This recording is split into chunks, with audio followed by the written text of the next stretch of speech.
नमस्कार मो नाम ओम प्रकाश पड़ियारी मु भगवती सरकारी उच्च विद्यालय पढ़े मोर क्लास हो 7 मुझे कर शक्ति संरक्षण तथा नवीकरण योग्य शक्ति ये आम जापर आम सब नवीकरण अयोग्य शक्ति जमीक कोयला पेट्रोलियम व्यवहार करूँ से मानने अत्यधिक व्यवहार करने द्वारा आमर जो से शक्ति गुरा सब सर जाए आम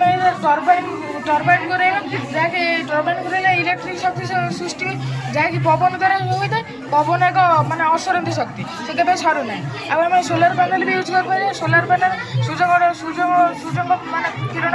होता है सूर्य किरण मानने असरंती शक्ति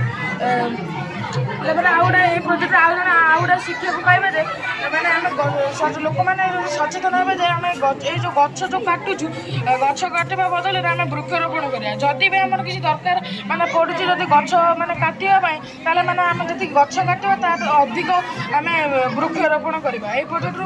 मैंने लोक मैंने निज क्षति कर जानवा आवश्यक।